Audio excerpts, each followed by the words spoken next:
Hi, welcome to Married Life Management podcast and show. This is Chindah Chindah. And I'm Chindah Chindah. And today we're going to be sharing with you guys 14 lessons. Today is actually our 14th marriage anniversary. Yay! So we're going to be sharing 14 lessons we've learned over the years. So I have my own 14 lessons, and Chindah's got his own 14 lessons. So we don't really know what we have.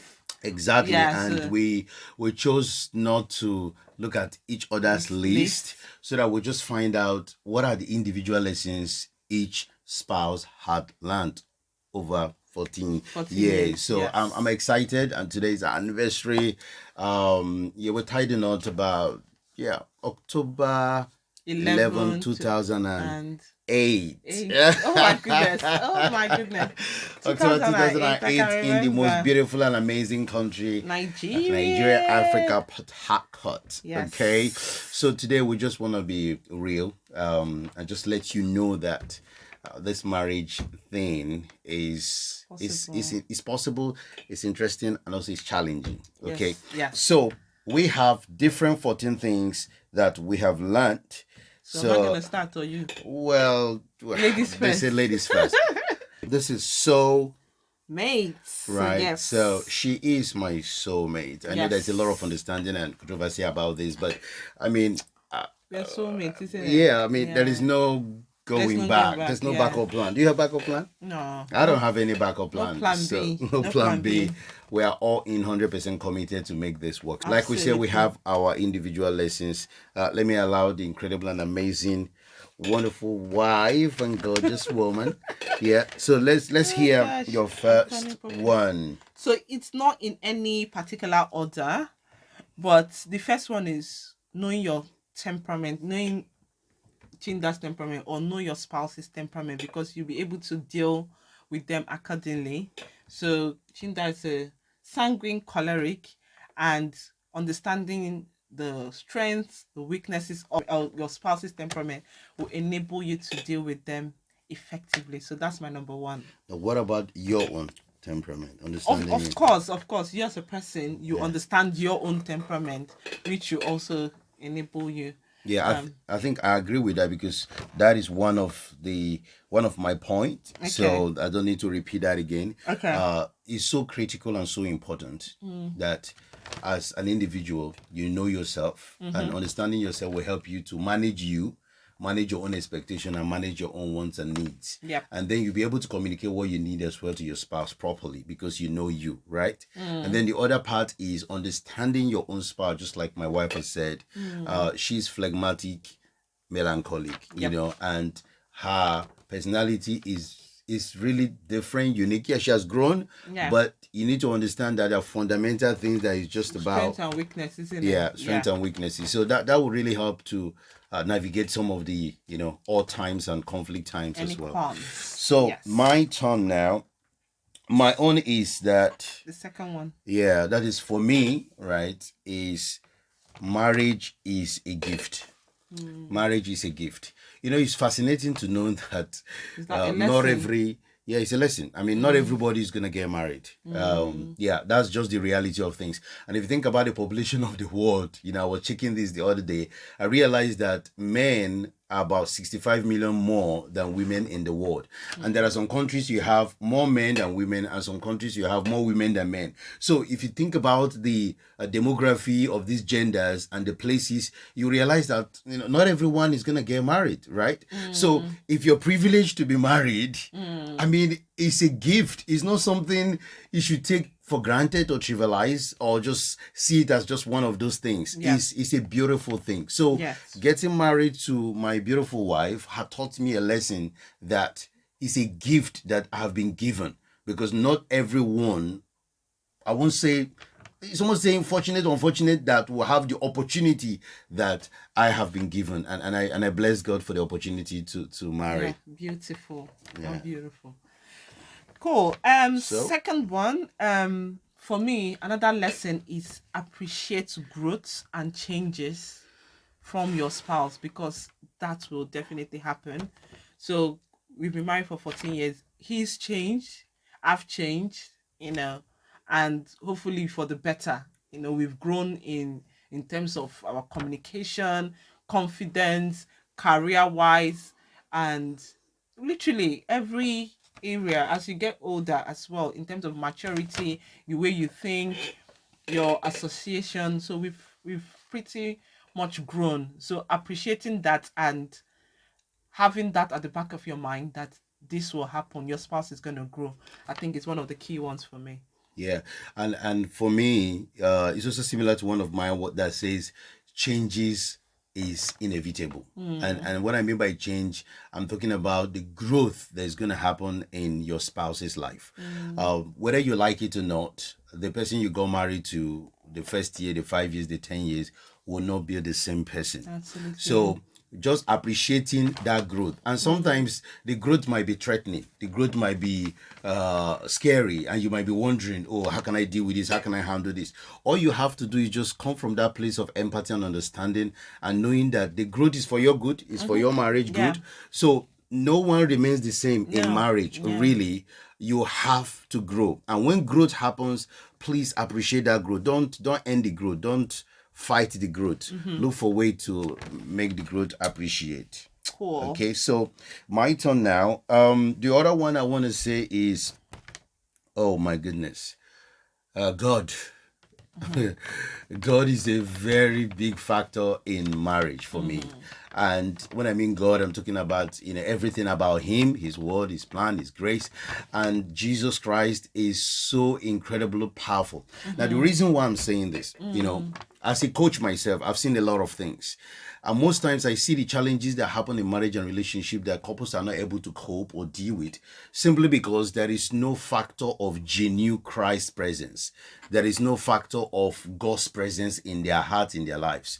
And sometimes some of these issues pester and probably destroy the marriage and destroy the spouses simply because their heart is hardened.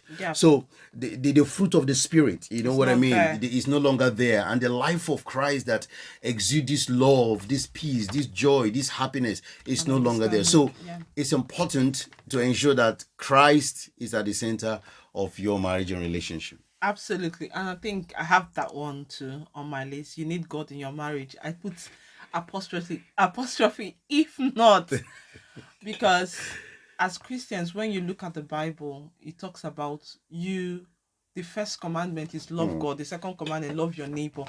And when you apply that in your marriage or in any relationship, you tend to have empathy towards your spouse, or like I said, people around you. You tend to be compassionate. You tend to want to apply the scriptures in your life, the fruit of the spirit, love, joy, peace, and knowing that this person is an individual, totally different from you. Coming from that point will help you, and reading the word will help you, navigate this thing called marriage. So yeah. Awesome. So awesome. I think we need to. That's number 5. Yeah, that's number 5. Yeah, I think we'll speed up a bit. The next one is forgiveness. Forgiveness is key in your marriage. Like I mentioned, this is somebody totally different from you, a separate individual, different backgrounds, different, will I say, parenting styles, from where you are coming from. So definitely, you guys are going to step on each other's toes. You will offend each other. So have that in mind. And like I said, also referring back to the Bible says, forgive your brother 70 times 7. That applies to anybody, your spouse included. So forgiveness is key because it also sets you free, and it sets your spouse free. And don't sweat the small stuff. Don't. Just move on. So yeah. I think for me, yes, that one also was on my list. Marriage. We are really. Yeah, absolutely. Yeah. So forgiveness is one big one in my list. And I said marriage is sweet when there are two relentless forgiving people. Two relentless forgiving people. I mean, have I offended you before? Of course. 70 times 7. Are you 50 Times times 50 billion 50 times. whatever? Yes, so yeah. Right? You know, I mean, let's be honest. We are humans, right? And you know, she's from an entirely different background, different experiences in life, and all that. And again, just being a woman, okay, there's gonna be offenses. I'm just being a man, because to deal with me also is a whole lot, right? So just appreciate the opportunity to forgive, the Yes. opportunity to experience some uncomfortable moments, right? Because Absolutely. I think that matures you. Yes. That makes you to appreciate each other. And then you even learn from the process of resolving conflict, you know, trying to deal with issues, because you have to forgive. And as someone that practices, you know, godliness, practices being like God, right? Yeah, it's a fundamental thing. Think about your life. Every one of us have offended God over and over and over and over again. And yet he's still forgiven. I mean, whether you want it or not, but whenever you ask, the forgiveness is there. So I don't know, you might be listening to us and you're wondering, you don't know, you know what they did to me, you don't know, oh, my own is so much and hard. I want you to know that forgiveness is critical in maintaining peace and longevity of your marriage and relationship. Absolutely. So yeah, marriage is sweeter when you have two forgiven people. Absolutely. And it sets you free, sets the other person free as well. It's And true. don't sweat the small stuff, like Yes. she said. Yes. Okay. Yes. So what number are we on? Yeah, so that's number 6. Number 6. So going to number 7. No, I thought that was number 5. Yeah, That's so number this number 5. 6 now. This number 6. Number 6. Yeah, so number 6. So actually showing number 5 on my list. We've done 5. Okay. We've kind of, yeah, we are some not of us repeating. may- Okay, we are that's not right, repeating yeah. the points. Okay. So for me, number 6 is very important. Money is a big challenge in marriage. And if you think about it, for us, you know, at the beginning we didn't really have much, but we just managed. You know, things didn't start rosy at all. No. It was quite challenging. Both of us was actually in school at the time, you know, doing part-time jobs in the UK and trying to raise a family. I can tell it was very, very difficult. But understanding how money works and having a clear communication about money is very, very important. And also understanding each other's money style, money language, or financial style. Who is the spender and also who is the saver. So yeah, for me now, I'm the spender and she is the saver. So I tried not to make sure she go to the extreme side. At least she's still on the other side of spending, and then me too on the other side of saving. So Yes. we complement each other. Absolutely. And I have finance on my list as well. And the thing is, with us is we've been quite open from the get-go, in terms of even when we didn't have much, up till, you know, how God has taken us to our journey. So being open and honest, and having a spouse that you can trust in terms of finance. Because I think some people don't want to say, oh, I'm earning this much to this spouse, because maybe they'll take advantage. But within us, nobody has actually taken any advantage of anybody. So we are open, honest, and we know how to navigate and say, okay, this is our expenses for the month, this is the expenses of the year, this is our plan for the year. And you know, nobody's cheating anybody, if I put it that way. You know, Yeah. it's all coordinated, and we bless God for that. And if we feel okay, we need to do things differently, we come together, communicate about it, and move on to the next step.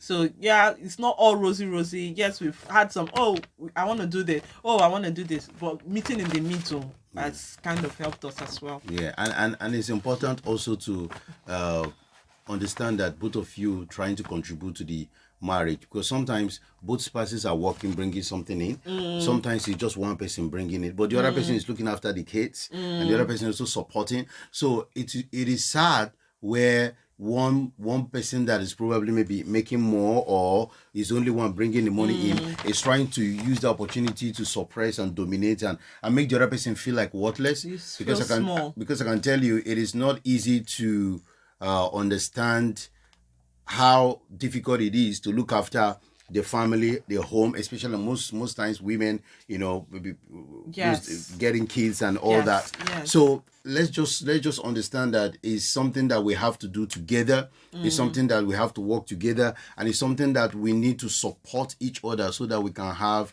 a better marriage and a better relationship. I agree. Yeah. So that's 6. So let's do number 7.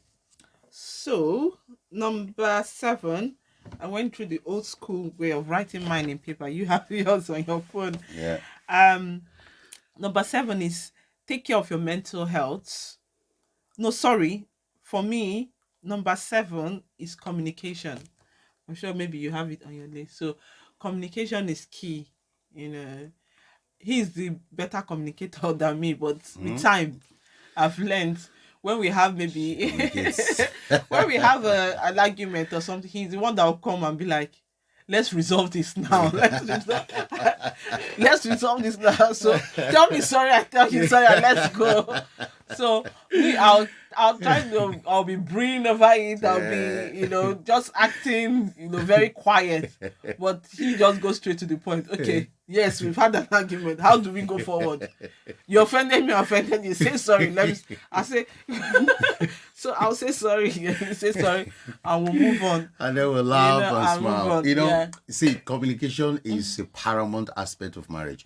It's so critical. It's like the lifeline. It's so powerful. What else can you do in your marriage and relationship if you cannot communicate about anything, right? And as best friends in marriage and relationship, it helps you to communicate about anything. You opens up about anything, if you see what I mean. Because no spouse is a mind reader, right? And they're not God. They don't know everything. So don't begin to assume, oh, she should have known or he should have known, blah, blah, blah, blah, blah. All those things are just going to cause more problem in your marriage. If there is an issue or you have to discuss about anything, sometimes when things are very rosy, communication flows. But when there is that friction, that friction, that moment, you know what I mean? That moment where, there's a little bit of tension, communication becomes like quiet. Everybody is just on their own. And it's good at least one person in the marriage is able to say, listen, I'm not ready for any silence. I want to get this resolved. Because the better you communicate, you hear each other out, and you find a way to meet in the middle or apologize and move forward. Yeah. And sometimes even spouses, it's difficult for some people to even say sorry. It's difficult for some people to even just say they are sorry. Just, I am sorry. It's very hard. And then something will linger 1 day, 2 days, 3 days, 4 days. And then other things will come in, suggestions, mindset, everything like that. Before you realize it, something that was like this is massive. And you might just bear me witness if that had happened in your marriage, in your relationship, because communication is very critical. So I have that as well in mind. So that's number 8, I think. Yeah. So the next one I have here, this is very, very important, is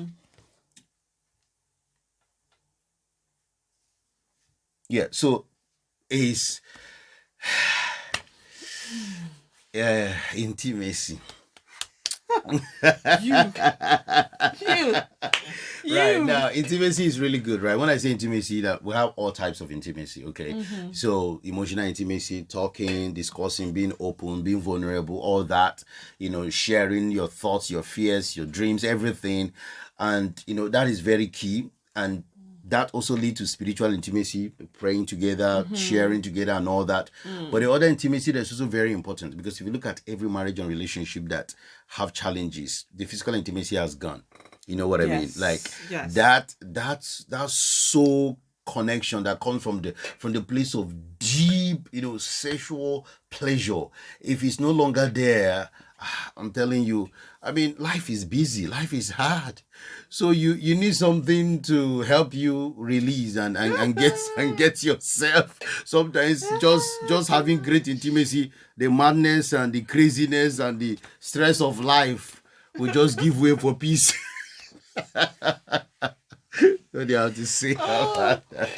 Absolutely. I think what I wrote on my own is make love, make sweet love. So so I don't have much to say on that. Moving on to the next one.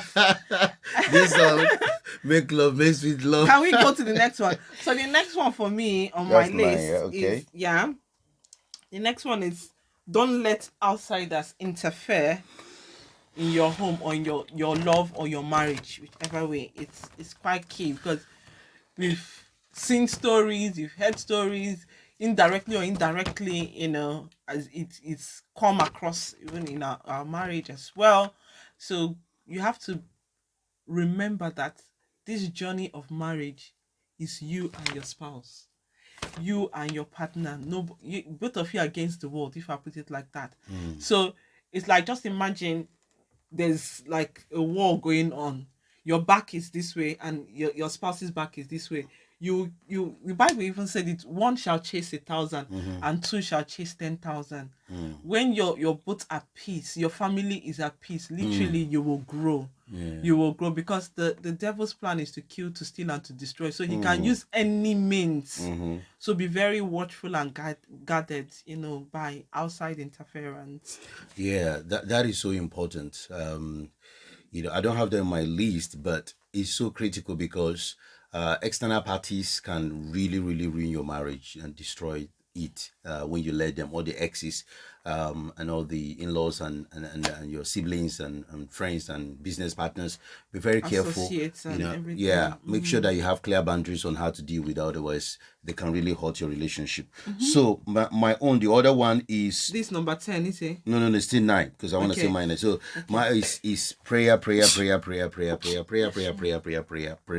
This is so important. Okay. And that is more about spiritual. Sorry. Yeah. About spiritual intimacy, right? Where both spouses understand the essence of prayer. Okay. There are a lot of things that you can't really change by whatever knowledge you think you have and all the books you think you've ever read. There is something just beyond the physical strength or the physical abilities and your physical intellect. You just need that supernatural divine power, supernatural designer, God himself to act. And the power of God and the Spirit of God has the ability to shift things in your marriage. It could be relation to your kids, to your marriage, to your spouse, to your work, to your business, everything about your life. Prayer is important, and not just doing it alone, but doing it together. Okay, they normally say couples that pray together stay together. So having that time to pray in the morning, having that time to share scriptures together, I think that has really helped us. It's been a tradition that we have imbibed, and we can see that it really helps to strengthen our marriage and relationship. So please do not underestimate the power of prayer. If you're no longer doing it, please find a way to do that. Obviously, for you to do that, you need to come to Christ. You need to have the heart of Christ to connect with your spouse. Yeah, I agree. I think for me, it was all encapsulating in when you need God. So I agree to that. The next one is invest in knowledge. So it builds your confidence. It builds your, better dealings with your spouse. As I've put here. So invest in growth. Invest in knowledge. So, be it books, be it from internet, social media. So there's some relevant information on social media. Yes, there are pictures here, there's lots of things going on, but I know that as well that there are loads of information. There are people that give example, married life management. There are lots of information on the page in terms of how you build your marriage, and you as a person, you also grow. Don't be exactly the way you are, because I've seen situations where either the husband or the wife is growing, and that person, it frustrates the other person because you're not meeting the level. When you're talking about purposeful life, when you're talking about increasing your remuneration, your salary wise, talk about expanding on your career, talk about how to handle kids, your children, just so all round life, spiritually as well. You need to grow in your understanding of the word. So it's so important to invest in knowledge. Yeah, I think I also have that. I just termed it as appreciate the seasons of growth and be intentional about growing in your marriage, in your relationship. Like she have highlighted, there's no need to overflog this. You have to grow, okay, and you have to make up your mind to be better. Marriage is a skill-based institution. You need to learn, and when you have knowledge, you are better prepared to know how to make decisions, how to relate, how to handle certain issues and situations when it arises. So don't just assume that what you have ever known is enough. That's right. You know, you need to progressively become more enlightened and become more educative about everything you do. There's a lot of information there. Exactly. And one thing again I love about personal growth is it's important to do it jointly. Okay, to encourage each other to do it jointly. When one person is just growing and growing and growing, you can imagine the gap. And then in terms of communication, in terms of trying to get them to understand and to know where you're going, it's a very difficult place. Yes. Unfortunately, some couples don't even want to grow. Let's be real about this, right? Some men don't want to grow. Some women don't want to grow.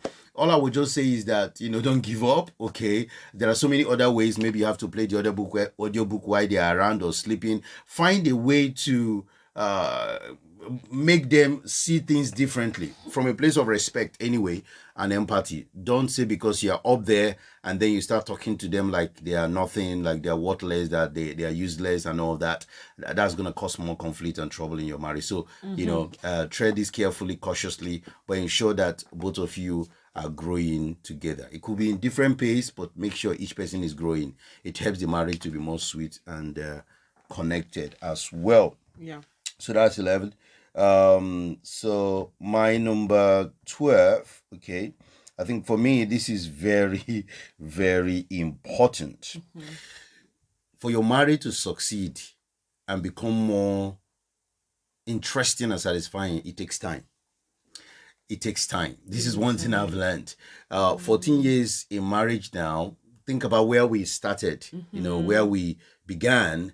I can tell you a lot have changed. Yep. A lot has changed.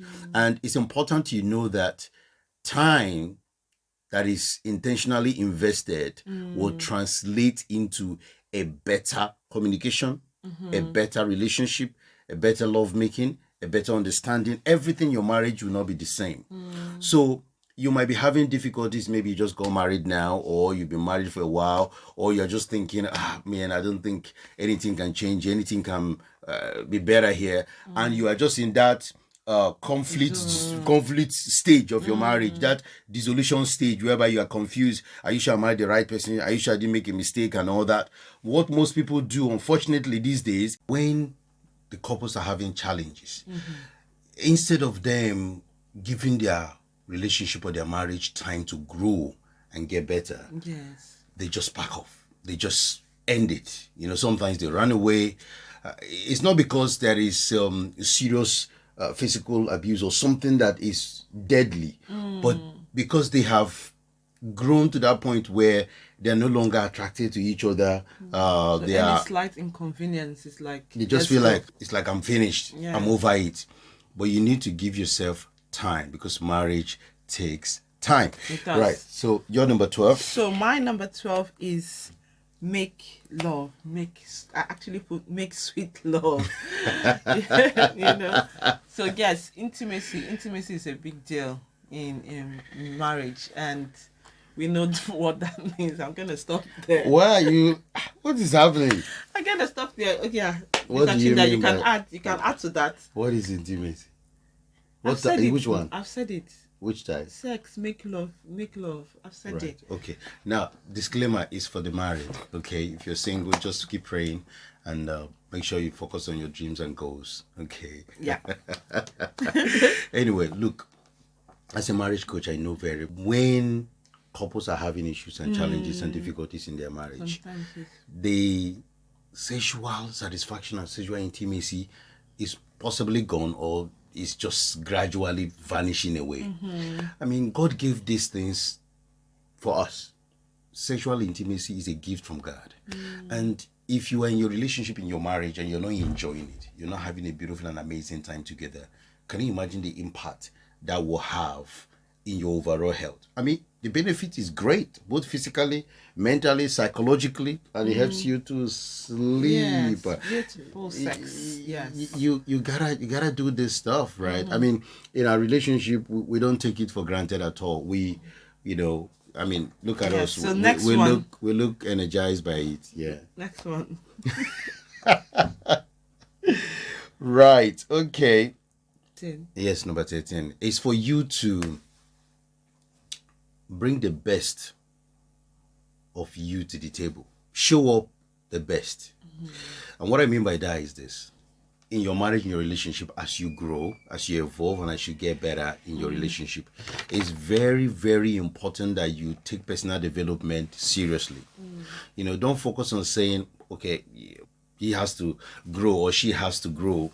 You have to focus on you first, because the better you become, the better your relationship. I mean, if you think about different areas in your marriage, is it communication? Is it conflict? Is it being emotionally available? Is it helping out? What is it that you need to grow as a person, so that in your own relationship, it's not just one person, because it's not just one person that is developing, that is growing. Take personal development very, very seriously, because that's one of the best gifts you will give to your spouse. Absolutely. Okay, next on my list is don't sweat the small stuff or hold no grudge. So I think that's number 14. Yeah. I think it's so important, because you're living or doing life with an individual that, like I mentioned, thinking one of the lessons, that you have different backgrounds, different aspirations, Yeah. different upbringing. So holding grudges, remembering, oh, this is what happened yeah, this is what happened so minute, this is, you will not have peace, and there will not be peace in your home. So problem no dey finish. Try to release yourself from any kind of grudges. I think for me as well, I have that one as well. It's like saying forgiveness is necessary. Yeah, so you don't have to hold things. you don't have to. Okay, you just have to find a way to support each other, forgive each other, and move forward. I mean, I offend you, isn't it? Of course. Yeah, and you also offend me. Okay, how many times do you offend me? A lot of times. And I offend you a lot of times. But does that mean that marriage will end? Of course not. Am I nice? Even though I'm annoying sometimes. Oh God, you're No, so it's annoying. true. Yeah. So annoying. But am I nice? Am I a good husband? You're a good husband. Exactly. You too, a good wife. Do you see what I mean?